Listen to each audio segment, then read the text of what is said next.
TikToker Prince Mamun ওরফে আব্দুল্লাল মামুনকে জামিন দিয়েছেন আদালত। রাজধানীর ভাটারা থেকে বৃহস্পতিবার তাকে গ্রেফতার করা হয়। বিষয়টি নিশ্চিত করেছিলেন ভাটারা থানার ওসি মোহাম্মদ রাকিবুল হাসান। ওসি বলেন, আদালতের ওয়ারেন্টের ভিত্তিতে প্রিন্স মামুন ওরফে আব্দুল্লাল মামুনকে গ্রেফতার করা হয়। এদিকে লায়লা জানিয়েছে মামুন গ্রেফতার হয়েছে এটা সত্য, তবে কোন মামলায় তাকে গ্রেফতার করা হয়েছে আমি নিশ্চিত নই। ওর বিরুদ্ধে অনেক মামলায় চলছে।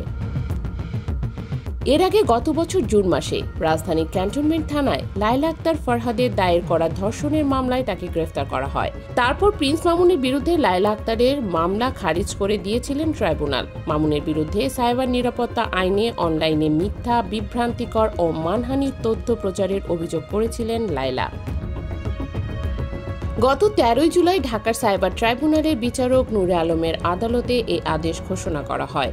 সংবাদ মাধ্যম এ তথ্য নিশ্চিত করেন সংশ্লিষ্ট ট্রাইব্যুনালের বেঞ্চ সহকারী জুয়েল মিয়া। তিনি বলেন, সাইবার নিরাপত্তা আইন বাতিল করে সাইবার সুরক্ষা অধ্যাদেশ জারি করা হয়েছে।